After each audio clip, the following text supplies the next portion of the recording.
আদালতের সেই কানায় কানায় পূর্ণ ঘরটি একদম শান্ত ছিল, কিন্তু সেই শান্তির মধ্যে এক অদ্ভুত শোরগোল প্রতিধ্বনিত হচ্ছিল। এই শোরগোল কোনো মানুষের ছিল না, বরং সেখানে উপস্থিত প্রতিটি ব্যক্তির বিবেকের ছিল, যারা আজ সত্যকে হারতে দেখতে যাচ্ছিল। বিচারপতি হেমন্ত দেশমুখ নিজের উঁচু চেয়ারে বসেছিলেন, কিন্তু আজ সেই চেয়ারটি তার কাছে কাঁটার বিছানার মতো বিঁধছিল। তার ঠিক পেছনে দেওয়ালে টাঙালো অশোক স্তম্ভের নিচে লেখা ছিল সত্যামেবা জায়াতে। কিন্তু আজ হেমন্তের কাছে সেই বাক্যটি ঝাপসা দেখাচ্ছিল। তার সামনে কাঠকড়ায় দাঁড়িয়েছিল শহরের সবচেয়ে প্রভাবশালী বিল্ডারের বখাটে ছেলে সমর প্রতাপ। তার মুখে কোনো অনুশোচনা বা ভয় ছিল না, উল্টে তার ঠোঁটে এক সূক্ষ্ম ব্যঙ্গাত্মক হাসি ছিল, যেন সে আগে থেকেই জানত যে রায় কি আসতে চলেছে। অন্যদিকে প্রসিকিউশন পক্ষের বেঞ্চ খালি পড়েছিল, যেখানে সাক্ষীদের মুখ ফিরিয়ে নেওয়ার পর ফাইলের স্তূপ ছাড়া আর কিছুই অবশিষ্ট ছিল না। হেমন্ত নিজের টেবিলে রাখা রায়ের পাতাগুলোর দিকে তাকালেন। এগুলো নেহাতি কাগজের টুকরো ছিল না, এগুলো ছিল সেই সমঝোতার দলিল যা তিনি নিজের বাধ্যবাধকতার কাছে নতি স্বীকার করেছিলেন। তার স্ত্রী হাসপাতালে জীবন মৃত্যুর সঙ্গে পাঞ্জা লড়ছিলেন, এবং তার চিকিৎসার জন্য যে পরিমাণ টাকার প্রয়োজন ছিল তা সততার উপার্জনে জোগাড় করা অসম্ভব ছিল। সমর প্রতাপের উকিল গতকাল রাতেই এক ভারী খাম তার বাড়িতে পাঠিয়েছিল। হেমন্ত কাঁপতে থাকা হাতে নিজের চশমা ঠিক করলেন। তার হাতের তালু ঘামে ভিজে গিয়েছিল। এসির ঠান্ডা থাকা সত্ত্বেও তার শিরদাঁড়া দিয়ে এক গরম শিহরণ নেমে যাচ্ছিল। তিনি নিজের ভারী ফাউন্টেন পেনটি তুললেন। সেই কলমটি আজ তার কাছে লোহার রডের মতো ভারী মনে হচ্ছিল। কালির নিব কাগজের কাছে পৌঁছল। শুধু একটি স্বাক্ষর, এবং সমর প্রতাপ প্রমাণের অভাবে খালাস পেয়ে যাবে। শুধু একটি স্বাক্ষর, এবং তার স্ত্রীর অপারেশন সুরক্ষিত হয়ে যাবে। ঘরের স্তব্ধতা এতটাই গভীর ছিল যে ছাদের উপর ঘুরতে থাকা ফ্যানের আওয়াজও হাতুড়ির চোটের মতো মনে হচ্ছিল। হেমন্ত এক গভীর দীর্ঘশ্বাস নিলেন। নিজেকে পাথরের মতো শক্ত করে পেনটি কাগজের উপর রাখলেন। কালির একটি ফোঁটা কাগজের ওপর ছড়িয়ে গেল। তখনই দর্শকদের ভিড়ের মধ্য থেকে একটি আওয়াজ এলো। সেই আওয়াজ খুব জোরে ছিল না, আবার তাতে কোনো ক্রোধও ছিল না। সেই আওয়াজ ছিল কাঁচের টুকরোর মতো সূক্ষ্ম ও ধারালো। থামুন জাত সাহেব। হেমন্তের হাত থেমে গেল। পেনটি কাগজের উপরই জমে রইল। তিনি নজর ওপরে তুললেন। ভিড় দুভাগে ভাগ হয়ে গেল, এবং সেখান থেকে এক 10 বছরের বাচ্চা সামনে এগিয়ে এলো। তার পোশাক ছিল ময়লা ছেঁড়া, পায়ে চটি ছিল না, এবং হাঁটুতে পুরনো ক্ষতের দাগ ছিল। সেই রিকশাচালকের ছেলে ছিল যাকে সমর প্রতাপের দ্রুতগতির গাড়ি পিষে দিয়েছিল। তার নাম হয়তো ছোটু ছিল, বা হয়তো দুনিয়ার কাছে তার কোনো নামই ছিল না। সেই বাচ্চাটি পুলিশের বাধা সত্ত্বেও ভয় পেল না। সে ধীরে ধীরে খুঁড়িয়ে খুঁড়িয়ে জাজের চেয়ারের ঠিক নিচে এসে দাঁড়াল। তার চোখে জল ছিল না, বরং এমন এক শূন্যতা ছিল যা যে কোনো পূর্ণ মানুষকে ভেতর পর্যন্ত নাড়িয়ে দেয়। সে নিজের পকেট থেকে একটি দুমড়ানো 10 টাকার নোট বের করল, এবং কাঁপতে থাকা হাতে সেটি জাজের টেবিলের দিকে বাড়িয়ে দিল। পুরো কোর্টরুম স্তব্ধ হয়ে গেল। হেমন্তের কণ্ঠস্বর গলায় আটকে গেল। তিনি অনেক কষ্টে জিজ্ঞেস করলেন, এটা কি বাবা? বাচ্চাটি সরাসরি হেমন্তের চোখের দিকে তাকাল। তার সারল্য হেমন্তের আত্মাকে এক পলকেই নগ্ন করে দিল। বাচ্চাটি ধীর কিন্তু স্পষ্ট স্বরে বলল, উকিল সাহেব বলেছিলেন যে ইনসাফ কেনার জন্য অনেক টাকা চাই। আমার কাছে শুধু এই 10 টাকা আছে। এতে কি আমার বাবার অপরাধীর সাজা পাবে? সে এক পলকের জন্য থামল, আর তারপর সে সেই প্রশ্নটি করল যা আদালতের দেওয়ালগুলোকে কাঁপিয়ে দিল, নাকি সাহেব বড়লোকদের জন্য আইনের বই আলাদা হয়? সেই মাসুম প্রশ্নের পর আদালতের ঘরে যে স্তব্ধতা নামল তা কোনো শ্মশানের নিস্তব্ধতার চেয়েও বেশি ভয়াবহ ছিল। হেমন্ত দেশমুখের মনে হল যেন কেউ তার কানের কাছে জোরে তালি বাজিয়ে দিয়েছে, যার ফলে তার পুরো শরীর অবশ হয়ে গিয়েছে। সেই 10 টাকার নোটটি, যা সেই বাচ্চার ছোট্ট ময়লা আঙুলের ফাঁকে আটকে ছিল, তা হেমন্তের কাছে নিজের টেবিলে রাখা লাখ টাকার সেই অদৃশ্য চেকের চেয়ে অনেক বেশি ভারী মনে হচ্ছিল। সমর প্রতাপের উকিল অ্যাডভোকেট খান্না নিজের সিট থেকে লাফিয়ে উঠলেন। তার মুখে বিরক্তি ছিল। তিনি নিজের কালো কোট ঝেড়ে কড়া স্বরে বললেন, ইয়োর অনার, এটা কি তামাশা? কোর্টের ডেকোরাম নিয়ে মজা করা হচ্ছে। অর্দলি, এই ছেলেটিকে তক্ষুনি বাইরে বের করো। অর্দলি এগিয়ে এলো, কিন্তু হেমন্ত নিজের হাত ওপরে তুলে দিলেন। তার হাত কাঁপছিল না, বরং তা বাতাসে কোনো দেওয়ালের মতো স্থির হয়ে গিয়েছিল। থামুন। হেমন্তের আওয়াজ ধীর ছিল, কিন্তু তাতে এমন এক কঠোরতা ছিল যা অর্দলির কদম সেখানেই থামিয়ে দিল। হেমন্ত নিজের চেয়ারটি একটু সামনে এগিয়ে নিলেন। চেয়ারের চাকার ঘষ্টানো আওয়াজ সেই স্তব্ধতায় চিৎকারের মতো শোনায়। তিনি ঝুঁকে সেই বাচ্চাটিকে দেখলেন। তার চোখে তখনও সেই একই প্রশ্ন ভাসছিল, আইন কি ধনীদের রক্ষিতা? হেমন্ত ধীরে নিজের হাত বাড়িয়ে সেই 10 টাকার নোটটি স্পর্শ করলেন। নোটটি খুব পুরনো ছিল, জায়গায় জায়গায় দুমড়ানো, যাতে তেল আর হলুদের দাগ ছিল। সেটি ছোঁয়া মাত্রই হেমন্তের আঙুলে এক অদ্ভুত ঝনঝনানি হল। এই নোটটি সেই রিকশাওয়ালার মেহনাতের কামাই ছিল, যার ঘামের গন্ধ হয়তো এখনও এতে মিশেছিল। এই নোটটি সেই বাবার শেষ আশীর্বাদ ছিল, যে এখন এই পৃথিবীতে নেই। হেমন্তের গলা শুকিয়ে কাঠ হয়ে গিয়েছিল। তিনি টেবিলে রাখা জলের গ্লাসটি তুললেন। কাঁচের গ্লাসটি তার হাতে থরথর করে কাঁপছিল। জল খাওয়ার সময় তার গলা দিয়ে ঢোক গিলার আওয়াজ এতটাই পরিষ্কার ছিল যে পাশে দাঁড়িয়ে থাকা স্টেনোগ্রাফারও মাথা তুলে তাকাল। কি দাম লাগালাম আমি নিজের বিবেকের! হেমন্তের অন্তরাত্মা তার ওপর চিৎকার করে উঠল। আমার স্ত্রী সুমিত্রা, যে সব সময় বলতো যে ন্যায় ঈশ্বরের দ্বিতীয় নাম, যদি সে জানতে পারে যে তার প্রাণ বাঁচানোর জন্য আমি এক অনাথের চোখের জল বিক্রি করেছি, তবে কি সে সেই জীবনকে স্বীকার করবে? সমর প্রতাপ তখনও নিজের জায়গায় দাঁড়িয়ে হাসছিল। সে নিজের দামি ঘড়িতে সময় দেখছিল, যেন বলছিল, তাড়াতাড়ি করুন জজ সাহেব, আমার আরও কাজ আছে। সেই হাসি হেমন্তের ভেতরে জ্বলতে থাকা স্ফুলিঙ্গকে আগ্নেয়গিরিতে বদলে দিল। হেমন্ত এক গভীর দীর্ঘশ্বাস নিলেন। তিনি সেই রায়ের ড্রাফটটি তুললেন, যাতে তাকে সমরকে খালাস করার জন্য স্বাক্ষর করতে হতো। কাগজটি মসৃণ এবং সাদা ছিল, একেবারে কাফনের মতো। তিনি সেই কাগজটি 2 হাতে ধরলেন। পুরো কোর্টরুম শ্বাস রোধ করে দেখছিল। চর চর করে কাগজ ছেঁড়ার আওয়াজ প্রতিধ্বনিত হল। হেমন্ত সেই রায়টি মাঝখান থেকে ছিঁড়ে ফেললেন, তারপর আরও একবার এবং আরও একবার। কাগজের টুকরোগুলো টেবিলের উপর তুষারের মতো ছড়িয়ে পড়ল। সমর প্রতাপের হাসি গায়েব হয়ে গেল। অ্যাডভোকেট খান্নার মুখ হাঁ হয়ে রইল।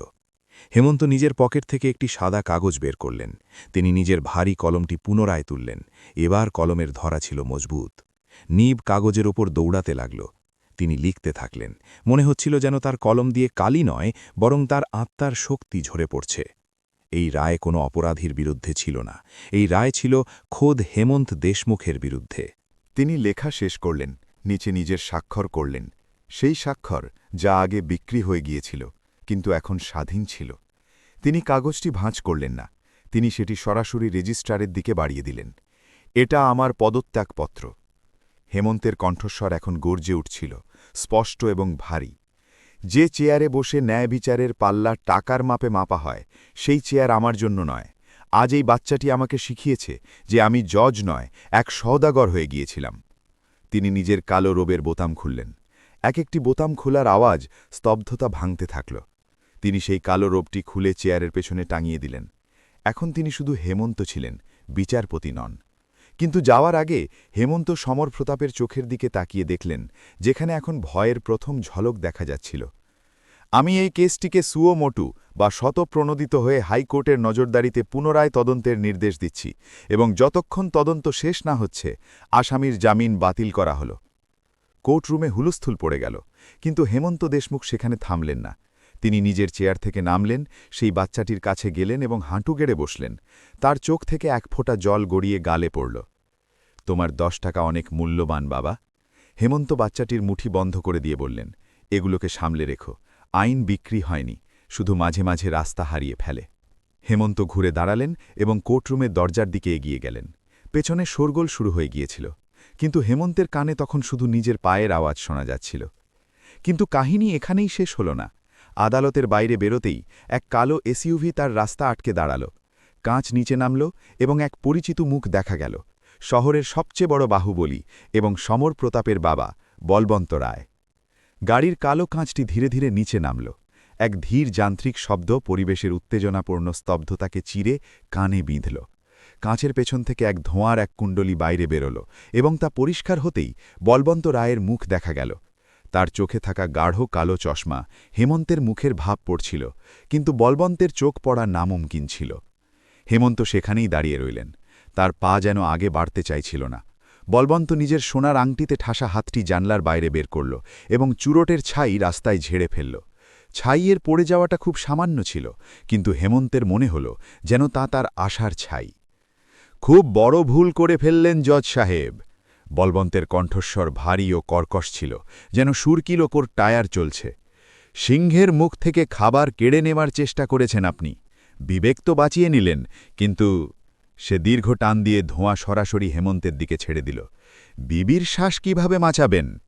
হেমন্তের বুক ধক করে উঠল। কি বলতে চান?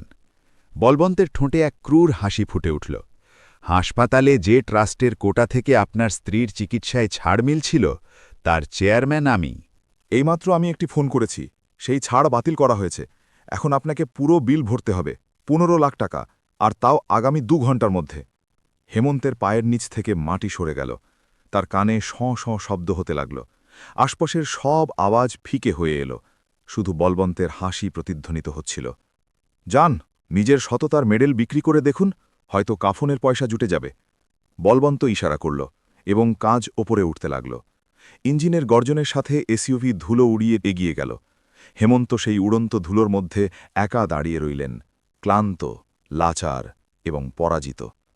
তার সততা তাকে এমন এক মোড়ে এনে বার করিয়েছিল যেখানে একদিকে তার ধর্ম ছিল এবং অন্যদিকে তার ভালোবাসা। তিনি কিভাবে পৌঁছলেন তা মনে নেই, শুধু এটুকু বুঝলেন যে তিনি শহরের সিটি হাসপাতালের ঠান্ডা সাদা করিডরে দৌড়াচ্ছিলেন। হাসপাতালের সেই বিশেষ গন্ধ, ফিনাইল আর স্পিরিটের তীব্রতা তার ভয়কে আরও বাড়িয়ে দিচ্ছিল। আইসিইউর বাইরে ডক্টর মাথুর দাঁড়িয়েছিলেন, মুখে উদ্বেগের রেখা এবং হাতে একটি ফাইল। হেমন্তকে দেখেই তিনি না সূচক মাথা নাড়লেন। মিস্টার দেশমুখ, ট্রাস্ট ফান্ড আটকে দিয়েছে, ডাক্তার শান্ত স্বরে বললেন, কিন্তু তার চোখে সহানুভূতি ছিল। হাসপাতাল প্রশাসনের কড়া আদেশ, যতক্ষণ না 15 লাখ টাকা জমা হচ্ছে আমরা সুমিত্রা দেবীকে অপারেশন থিয়েটারে নিয়ে যেতে পারব না। তার অবস্থা আরও খারাপ হচ্ছে। হেমন্ত কাঁচের দেওয়ালের কাছে গেলেন। ভেতরে মেশিনের জালের মধ্যে সুমিত্রা শুয়েছিল। তার মুখ ফ্যাকাশে হয়ে গিয়েছিল, যেন জীবন নিঙড়ে নেওয়া হয়েছে।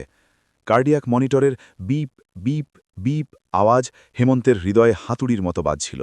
প্রতিটি বিপ একটি অতিবাহিত মুহূর্তের ঘোষণা ছিল, এবং প্রতিটি মুহূর্ত তাকে মৃত্যুর কাছে নিয়ে যাচ্ছিল। হেমন্ত নিজের পকেট হাতড়ালেন, সেই মানিব্যাগ যাতে মাত্র কয়েকশো টাকা আর তার আইডি কার্ড ছিল। তিনি হাঁটু গেড়ে মেঝের ওপর বসে পড়লেন, নিজের মাথা দুহাতে চেপে ধরলেন।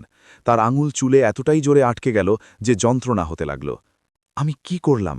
আমি এক অজানা বাচ্চার জন্য নিজের সুমিত্রাকে বাজি লাগিয়ে দিলাম। এটাই কি ন্যায়? যদি সুমিত্রা না থাকে তবে এই সত্য নিয়ে আমি কি করব? তখনই করিডোরের অন্য প্রান্ত থেকে জুতোর খুটখুট শব্দ শোনা গেল। শব্দটা হেমন্তের কাছে এগিয়ে এলো এবং তার পাশে এসে থেমে গেল। হেমন্ত ধীরে মাথা তুললেন। তার সামনে এক বৃদ্ধ মানুষ দাঁড়িয়েছিলেন, যার পোশাক সাধারণ ছিল, কিন্তু মুখে এক অদ্ভুত তেজ ছিল।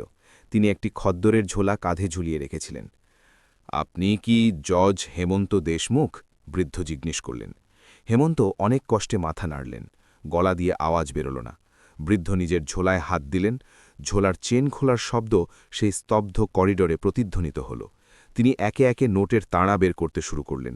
পুরনো নোট, নতুন নোট, 10-এর, 20-র, 100-র। দেখতে দেখতে তিনি হেমন্তের সামনে মেঝেতে নোটের এক ছোট পাহাড় বানিয়ে দিলেন। হেমন্তের চোখ ছানা বড়া হয়ে গেল। এটা কি? কে আপনি? বৃদ্ধ এক ক্ষীণ হাসির সাথে বললেন, আমি সেই ব্যক্তি যাকে আপনি 10 বছর আগে এক মিথ্যা মামলায় জেল যাওয়া থেকে বাঁচিয়েছিলেন। আমার নাম দীননাথ। আজ টিভিতে ব্রেকিং নিউজ দেখলাম যে একজন জজ 10 টাকার জন্য নিজের পদত্যাগপত্র দিয়েছেন। আমার মনে হল যে লোক 10 টাকার দাম বোঝে, আজ তারই টাকার সবচেয়ে বেশি প্রয়োজন হবে। তিনি নোটের পাহাড়ের দিকে ইশারা করে বললেন, এটা আমার সারা জীবনের জমানো পুঁজি। জজ সাহেব, 15 লাখ তো নেই, কিন্তু হয়তো এতে শুরুটা হয়ে যাবে। আর তিনি পেছন ফিরে তাকালেন। সেখানে হাসপাতালের প্রধান গেট দিয়ে মানুষের এক ঢল ভেতরে আসছিল। এবং আমি একা নই। হেমন্ত নিজের ঝাপসা চোখে দরজার দিকে তাকালেন। সেখানে 1-2 মানুষ নয়, বরং মানুষের এক জনসমুদ্র উপচে পড়েছিল। এই ভিড় কোনো নেতার র্যালির ছিল না, এটি সেই সাধারণ মানুষদের ভিড় যাদের মন হেমন্তের সেই একটি রায় ছুঁয়ে গিয়েছিল। সোশ্যাল মিডিয়ার শক্তি বিদ্যুতের মতো ছড়িয়ে গিয়েছিল। একটি ভিডিও যেখানে সেই বাচ্চাটি জজের সামনে দাঁড়িয়েছিল এবং হেমন্তের পদত্যাগ। সবার আগে স্কুলের ইউনিফর্ম পরা এক ছেলে এলো। সে নিজের প্লাস্টিকের মাটির ব্যাংকটি জোরে মেঝেতে আছাড় মারল। ঝনঝন শব্দে কয়েনগুলো ছড়িয়ে পড়ল। জজ আঙ্কেল, এগুলো আমার সাইকেলের জন্য ছিল, ছেলেটি হাঁপাতে হাঁপাতে বলল, কিন্তু আন্টির প্রাণ বেশি দামি। তার পেছনে এক সবজি বিক্রেতা মহিলা এলেন। তিনি নিজের শাড়ির আঁচলের গিঁট খুললেন। আঁচলে বাঁধা দুমড়ানো নোটগুলো ঘামে ভিজে গিয়েছিল। তিনি সেগুলো বের করে হেমন্তের হাতে রাখলেন। সাহেব, যখন আমার মাতাল স্বামী আমাকে মারত, তখন আপনিই তাকে জেল পাঠিয়েছিলেন। আজ আমার ঋণ শোধ করার দিন। দৃশ্যটি ছিল অদ্ভুত। কেউ নিজের পকেট থেকে মানিব্যাগ খালি করছিল, তো কেউ নিজের কবজি থেকে ঘড়ি খুলে দিচ্ছিল। এক বৃদ্ধা মহিলা নিজের কানের সোনার দুল ছিঁড়ে নিয়ে রিসেপশন কাউন্টারে রেখে দিলেন। ধাতুর কাউন্টারে সোনার দুলের পতনের শব্দ কোনো মন্দিরের ঘণ্টার চেয়ে কম পবিত্র ছিল না। রিসেপশনে বসা নার্স এবং ক্যাশিয়ার হতভম্ব হয়ে গেলেন। নোট আর কয়েনের স্তূপ কাউন্টারে পাহাড়ের মতো উঁচু হয়ে গেল। ক্যাশিয়ার মেশিনে নোট ঢোকানোর চেষ্টা করলেন, কিন্তু মেশিন বারবার আটকে যাচ্ছিল। নোটগুলো এতটাই পুরনো, দুমড়ানো আর টেপ দিয়ে জোড়া লাগানো ছিল যে মেশিনও জবাব দিয়ে দিল। ক্যাশিয়ার মেশিন বন্ধ করে হাতে গোনা শুরু করলেন। 1, 2, 10, 100। ঘরে শুধু নোটের খসখস আর মানুষের ভারী নিঃশ্বাসের শব্দ ছিল। প্রত্যেকে সেই গণনা এমনভাবে দেখছিল যেন কোনো ম্যাচের শেষ ওভার। অবশেষে ক্যাশিয়ার মাথা তুললেন। তার কপালে ঘাম ছিল, কিন্তু মুখে হাসি। 15,32,000 টাকা, তিনি ঘোষণা করলেন। হেমন্তের হাঁটু অবশ হয়ে গেল। তিনি সেখানেই চেয়ারে ধপ করে বসে পড়লেন। তিনি হাত জোড় করে সেই ভিড়কে প্রণাম করলেন। কোনো কথা ছিল না, শুধু বইছিল আনন্দাশ্রু। ডাক্তার মাথুর তখনই ফাইলে সাইন করলেন। ওটি তৈরি করো তাড়াতাড়ি, তিনি চিৎকার করে আদেশ দিলেন। স্ট্রেচারের চাকার গড্ড গড্ড শব্দ প্রতিধ্বনিত হল। সুমিত্রাকে আইসিইউ থেকে বাইরে বের করা হল। হেমন্ত দৌড়ে গিয়ে স্ট্রেচারের পাশে গেলেন এবং সুমিত্রার ঠান্ডা হাত নিজের হাতে নিলেন।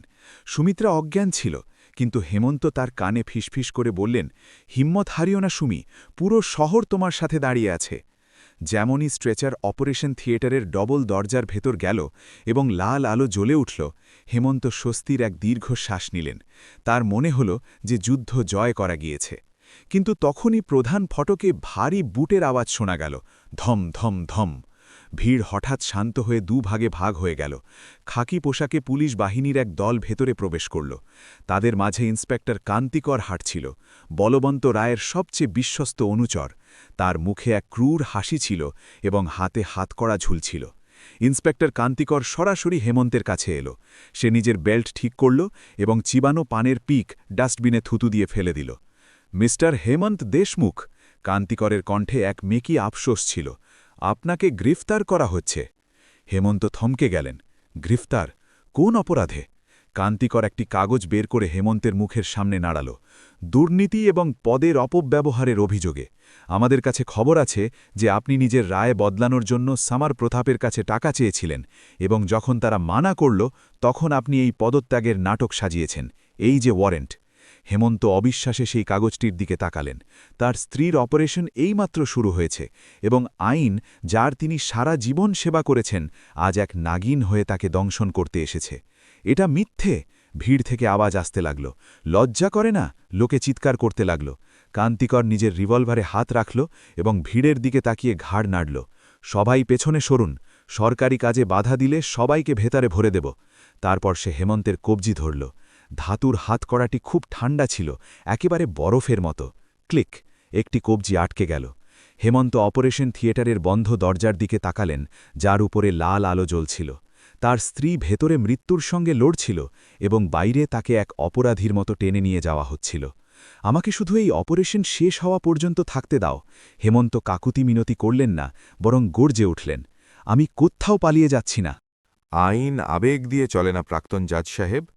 কান্তিকর হ্যাচকা টান দিয়ে তাকে জিপের দিকে নিয়ে যেতে লাগল। পুরো হাসপাতাল চত্বরে হুলুস্থুল পড়ে গিয়েছিল। দীননাথ এবং সেই ছোট বাচ্চাটি অসহায়ভাবে দাঁড়িয়ে দেখছিল। বলবন্ত রায় দূরে নিজের গাড়িতে বসে এই দৃশ্য দেখে হাসছিল। সে ভাবল যে সে জিতে গিয়েছে। কিন্তু বলবন্ত জানত না যে আজ হেমন্তের হাতকড়ায় শুধু এক ব্যক্তির কবজি বাধা পড়েনি, বরং সেই পুরো শহরের বিবেক জেগে উঠেছে। ভিড় ধীরে ধীরে জিপটিকে ঘিরে ধরল। কান্তিকর ভয় দেখানোর জন্য শূন্যে গুলি ছুড়ল, কিন্তু কেউ এক চুল নড়ল না। সাধারণ মানুষরা জিপের সামনে শুয়ে পড়ল। আমাদের গ্রেপ্তার করুন আগে, জনতা গর্জে উঠল। সেই ভিড়ের চাপে এবং মানুষের সাহসের সামনে পুলিশের সেই দম্ভ গুঁড়িয়ে গেল। তখনই করিডর দিয়ে ডাক্তার মাথুর দৌড়ে এলেন। তার চোখে আনন্দ ছিল। অপারেশন সফল হয়েছে, সুমিত্রা দেবী বিপদমুক্ত। হেমন্তের দুচোখ দিয়ে জল ঝরতে লাগল। তিনি কান্তিকরের দিকে তাকিয়ে এক অদ্ভুত শান্তি অনুভব করলেন। এখন নিয়ে চলো আমাকে যেখানে খুশি, আমার বিচার তো হয়ে গিয়েছে। হেমন্তকে যখন পুলিশ জিপে তুলে নিয়ে যাচ্ছিল, তখন সেই ছোট বাচ্চাটি জিপের পেছনে দৌড়াচ্ছিল। তার হাতে তখনও সেই 10 টাকার নোটটি ছিল। সে চিৎকার করে বলছিল, জাজ সাহেব, আপনি হারেননি, দেখুন আপনি হারেননি। বলবন্ত রায় নিজের গাড়ির কাঁচ তুলল, কিন্তু আজ সেই এসি গাড়ির ভেতরেও সে ঘামছিল। কারণ সে আজ এক জাজকে হারিয়েছে ঠিকই, কিন্তু এক সত্যকে পরাজিত করতে পারেনি, যা আজ দাবানলের মতো পুরো শহরে ছড়িয়ে গিয়েছিল। আদালত হয়তো কোনো রায় দিয়েছিল বা দেয়নি, কিন্তু আজ মানুষের এই মহান আদালত নিজের রায় শুনিয়ে দিয়েছিল। ন্যায় বিচার হয়তো মাঝে মাঝে রাস্তা হারিয়ে ফেলে, কিন্তু সে কখনো ফুরিয়ে যায় না। কান্তিকর ঝটকা দিয়ে অন্য কবজিতেও হাত কড়া পরিয়ে দিল। চলুন, থানায় আপনার অনেক খাতিরদারি বাকি আছে, বলবন্ত শেঠ অপেক্ষা করছেন। হেমন্তকে টেনে হিচড়ে নিয়ে যাওয়া হতে লাগল। পেছনে পড়ে রইল সেই ভিড়, সেই টাকা আর সেই বন্ধ দরজা। কিন্তু হেমন্ত যেতে যেতে সেই ছোট ছুটুকে ভিড়ের মধ্যে দেখলেন। ছুটুর মুঠি শক্ত করে বন্ধ ছিল এবং তার চোখে জল নয়, আগুন ছিল। পুলিশ জিপে বসার সময় হেমন্ত জানতেন না যে বলবন্ত রায় নিজের জয়ের উৎসব পালনের প্রস্তুতি নিয়ে নিয়েছে। কিন্তু তার এই আন্দাজ ছিল না যে সে সিংহকে খাঁচায় নয়, বরং বারুদের স্তূপে দেশলাই মেরে দিয়েছে। পুলিশ থানার সেই লকআপ একটি অন্ধকার গুহার মতো ছিল, যেখান থেকে শুধু প্রস্রাব আর ফিনাইলের পচা দুর্গন্ধ আসছিল। হেমন্ত দেশমুখ, যিনি গতকাল পর্যন্ত ন্যায়ের সর্বোচ্চ আসনে বসতেন, আজ সেই লকআপের ঠান্ডা পাথুরে মেঝেতে বসেছিলেন। তার ঠোঁটের কোণ দিয়ে রক্তের একটি পাতলা রেখা বইছিল। ইন্সপেক্টর কান্তিকরের খাতিরদারির ফল। বাইরে রাত গভীর হয়েছিল, কিন্তু থানার ভেতরের টিউবলাইটটা কিছুক্ষণ পরপর দপদপ করছিল। টিউবলাইটের চারপাশে ঘুরতে থাকা পোকামাকড়ের শব্দ হেমন্তের মাথায় হাতুড়ির মতো বাজছিল। তিনি নিজের ব্যথার তোয়াক্কা করছিলেন না। তার মন শুধু এক জায়গায় আটকে ছিল, হাসপাতালের অপারেশন থিয়েটার। সুমিত্রা কি বেঁচে গিয়েছে? তার কি জ্ঞান ফিরেছে? তখনই লকআপের বাইরে লোহার শিকের উপর কেউ লাঠি দিয়ে আঘাত করল। খন খন। হেমন্ত ধীরে মাথা তুললেন। শিকের ওপাশে বলবন্ত রায় দাঁড়িয়েছিল। তার হাতে একটি থার্মাস আর 2টি মাটির ভাঁড়। মুখে সেই ঘিন ঘিন করা বিজয়ের হাসি। চা খাবেন জজ সাহেব? বলবন্ত ভাঁড়ে ধোঁয়া ওঠা চা ঢালতে ঢালতে বলল, আদা দেওয়া চা, মগজের শিরা খুলে দেবে, শুনলাম খুব টেনশনে আছেন। হেমন্ত কোনো জবাব দিলেন না। তিনি শুধু নিজের ফুলে যাওয়া চোখ দিয়ে তাকে খুঁটিয়ে দেখলেন। বলবন্ত চায়ের চুমুক দিল এবং শিকের কাছে এসে ফিস করে বলল, এখনো সময় আছে হেমন্ত, একটা সাদা কাগজ এনেছি, শুধু লিখে দাও যে মানসিক চাপের কারণে তুমি পদত্যাগ দিয়েছ, আর ওই শতপ্রণোদিত আদেশটি ভুল করে জারি হয়ে গিয়েছে। আমি কথা দিচ্ছি, আগামী 10 মিনিটের মধ্যে তুমি তোমার বিবির কাছে থাকবে, আর হ্যাঁ, তার বিদেশে চিকিৎসার খরচও আমার। সে কাগজের পাতাটি শিকের মাঝখান দিয়ে ভেতরে ছুড়ে দিল। কাগজটি বাতাসে ভাসতে ভাসতে হেমন্তের পায়ের কাছে নোংরা মেঝেতে গিয়ে পড়ল। হেমন্ত সেই কাগজটি দেখলেন। সাদা, নিখুঁত কাগজ। শুধু একটি মিথ্যা, আর সব আপদ শেষ। সুমিত্রার জীবন সুরক্ষিত। হেমন্ত ধীরে ধীরে নিজের হাত বাড়ালেন। বলবন্তের চোখে চকমকানি এলো। সাব্বাস, বুদ্ধিমানের জন্য ইশারাই যথেষ্ট। হেমন্ত কাগজটি তুললেন, কিন্তু পরের মুহূর্তেই তিনি ওটা মুছড়ে সেই চায়ের ভাঁড়ে ডুবিয়ে দিলেন, যা বলবন্ত তার জন্য রাখিয়েছিল। চা কাগজটিকে শুষে নিল এবং সেটি গলে মণ্ড হয়ে গেল। সওদা তো আমি করেই ফেলেছি বলবন্ত। হেমন্তের কণ্ঠস্বর ভাঙা ছিল, কিন্তু তাতে কাঁপুনি ছিল না। সেই বাচ্চার 10 টাকার সাথে এখন এই জজ কোনো বিল্ডারের কাছে আর বিক্রি হবে না। বলবন্তের মুখ রাগে লাল হয়ে গেল। সে চায়ের ভাঁড়টি মাটিতে আছাড় মারল। মাটিতে মিশিয়ে দেব তোকে, তোর নাম নেওয়ার মতো কেউ বেঁচে থাকবে না। তখনই ইন্সপেক্টর কান্তিকর দৌড়তে দৌড়তে ভেতরে এলো। তার মুখ কাগজের মতো সাদা হয়ে গিয়েছিল। তার টুপি বাঁকা ছিল এবং সে হাঁপাচ্ছিল। কি হয়েছে? কেউ কি মরে গিয়েছে? বলবন্ত গর্জে উঠল। না স্যার, বাইরে দেখুন। কান্তিকরের গলা কাঁপছিল। বাইরে পুরো শহর চলে এসেছে। বলবন্ত আর কান্তিকর থানার প্রধান দরজার দিকে ছুটল। হেমন্তও ব্যথা সহ্য করে শিক ধরে দাঁড়িয়ে পড়লেন। বাইরের দৃশ্য দেখে বলবন্তের পায়ের তলা থেকে মাটি সরে গেল। থানার বাইরে হাজার হাজার মানুষের ভিড় দাঁড়িয়েছিল। প্রত্যেকের হাতে একটি করে মোমবাতি ছিল। হাজার হাজার ছোট ছোট শিখা মিলে অন্ধকার চিরে দিচ্ছিল। আর সেই ভিড়ের মাঝখানে একটি পুলিশ ভ্যানের ছাদে উঠে দাঁড়িয়েছিল সেই অনাথ বাচ্চা ছোটু। তার হাতে একটি মোবাইল ফোন ছিল এবং সে লাইভ ভিডিও করছিল। ভিড় একদম শান্ত ছিল, কোনো স্লোগান নেই, কোনো ভাঙচুর নেই, শুধু হাজার হাজার চোখ থানার দিকে তাকিয়েছিল। এই নিস্তব্ধতা যে কোনো ঝড়ের চেয়ে বেশি বিপজ্জনক ছিল। তখনই ভিড়ের একপাশ থেকে সাইরেনের আওয়াজ প্রতিধ্বনিত হল, উ উ উ। এটা পুলিশের জিপ ছিল না, এটা একটি কালো সেডান গাড়ি ছিল যার ওপর লাল বাতি লাগানো ছিল আর সামনে লেখা ছিল হাইকোর্ট। গাড়ি থামল, ড্রাইভার দরজা খুলল এবং সেখান থেকে এক কঠোর চেহারার ব্যক্তি বাইরে বেরোলেন। তিনি কালো কোট পরেছিলেন, তিনি ছিলেন হাইকোর্টের রেজিস্ট্রার জেনারেল। কান্তিকরের হাত থেকে লাঠিটা খসে মাটিতে পড়ে গেল। রেজিস্ট্রার জেনারেল সরাসরি থানার সিঁড়ি দিয়ে উঠলেন। তার হাতে একটি ফ্যাক্স কপি ছিল। তিনি বলবন্ত রায়ের কাছে থামলেন না, সরাসরি কান্তিকরের সামনে গিয়ে দাঁড়ালেন। ইন্সপেক্টর কান্তিকর, তিনি কড়া স্বরে ডাকলেন। জি স্যার।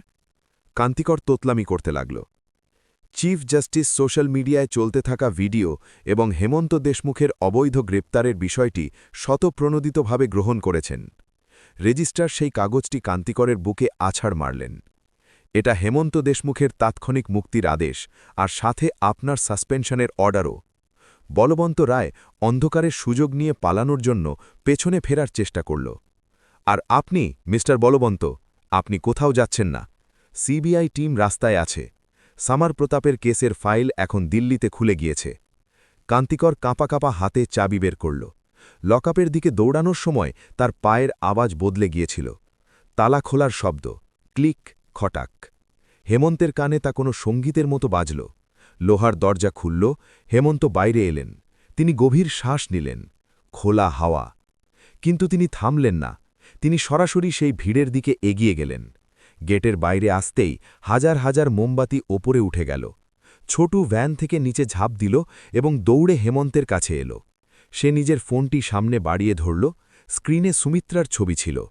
সে হাসপাতালের বিছানায় ছিল, দুর্বল, কিন্তু তার চোখ খোলা ছিল এবং সে হাসছিল।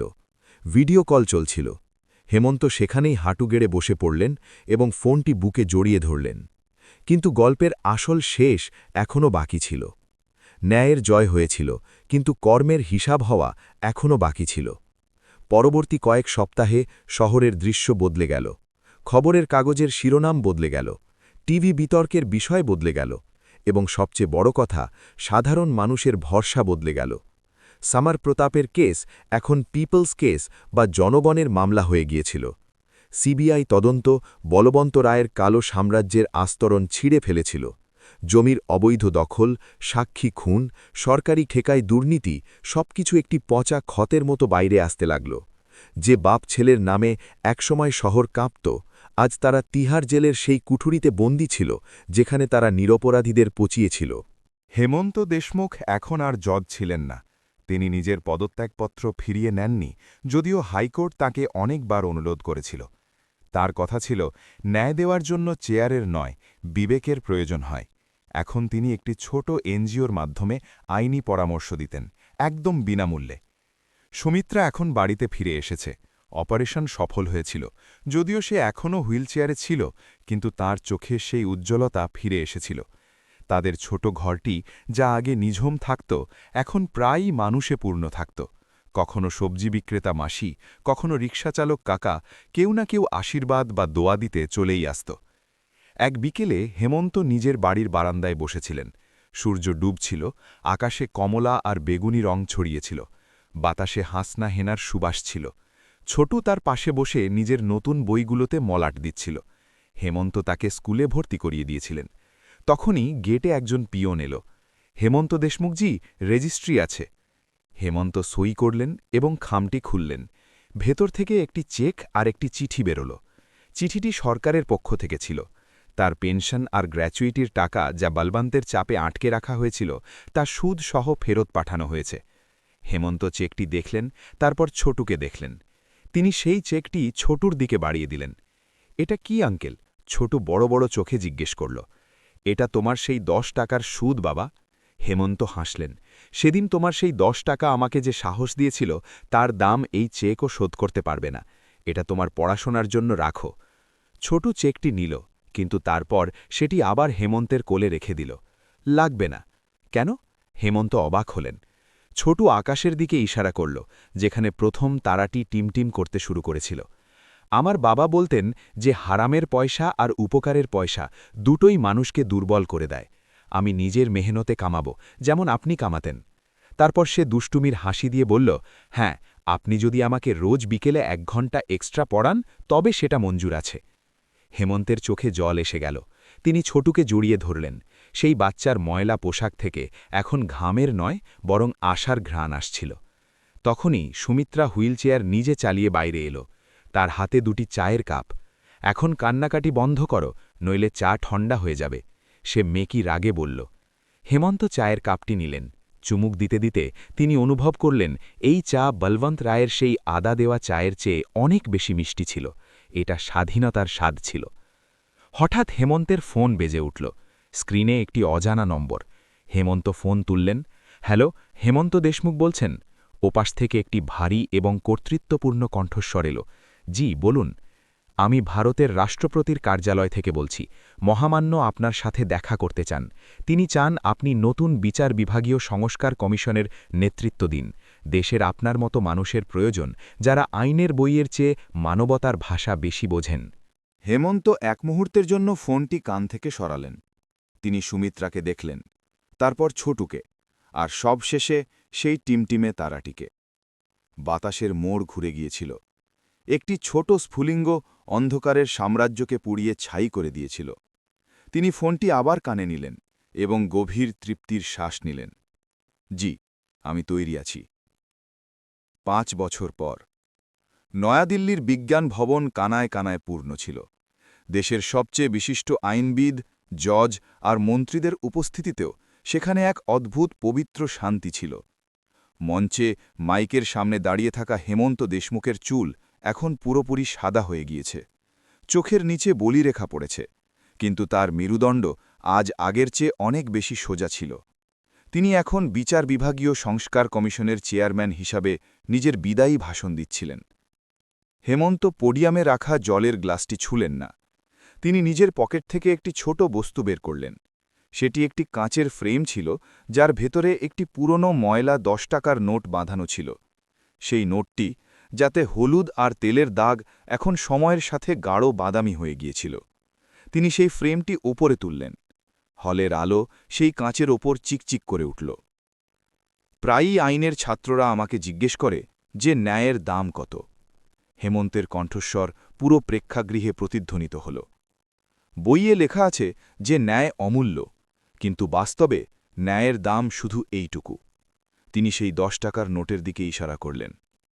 এই 10 টাকার নোটটি আমাকে মনে করিয়ে দেয় যে যেদিন একজন জজ নিজের আসনে বসেন, তিনি কেবল আইনের রক্ষক নন, তিনি সেই শেষ আশার পাহারাদার যে লাইনের সব শেষে দাঁড়িয়ে আছে।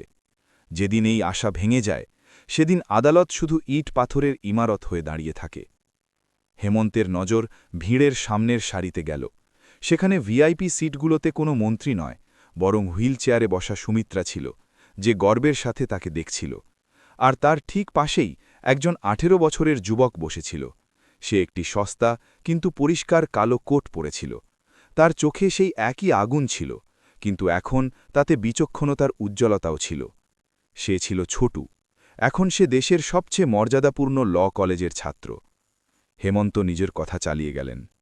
আমি চলে যাচ্ছি, কিন্তু আমার ভয় নেই, কারণ আমি মশাল পরবর্তী প্রজন্মের হাতে তুলে দিয়েছি। হেমন্ত মঞ্চ থেকে নিচে নামলেন। প্রোটোকল ভেঙে তিনি সরাসরি ছোটুর কাছে গেলেন। ছোটু তড়িঘড়ি করে উঠে দাঁড়াল এবং হেমন্তের পা ছোঁয়ার জন্য নিচু হল। হেমন্ত তাকে মাঝপথেই থামিয়ে দিলেন এবং জড়িয়ে ধরলেন। পা ছুঁতে হবে না উকিল সাহেব, হেমন্ত তার কানে বললেন। শুধু মনে রেখো, যখন অন্য কোনো ছোটু নিজের মুঠিতে 10 টাকা নিয়ে তোমার কাছে আসবে, তখন তার হাত ছেড়ো না। ছোটু ভেজা চোখে মাথা নাড়ল। সে নিজের পকেট থেকে একটি পেন বের করল, সেই ভারী ফাউন্টেন পেনটি যা হেমন্ত তাকে ল স্কুলে ভর্তির দিন উপহার দিয়েছিলেন। হলে হাততালির গর্জনে চারিদিক ফেটে পড়ল। মানুষ দাঁড়িয়ে সম্মান জানাচ্ছিল, কিন্তু হেমন্ত আর ছোটুর কাছে সেই শোরগোল অর্থহীন ছিল। তাদের জন্য এটি ছিল একটি নীরব শপথ। বাইরে বেরোনোর সময় হেমন্ত দেখলেন আকাশ পরিষ্কার ছিল। কোথাও দূরে অশোকস্তম্ভের নিচে লেখা সত্যমেভ জয়াতে সূর্যের আলোয় জ্বলজ্বল করছিল। আজ সেই বাক্যটি ঝাপসা ছিল না, আজ সেটি সোনার মতো উজ্জ্বল ছিল।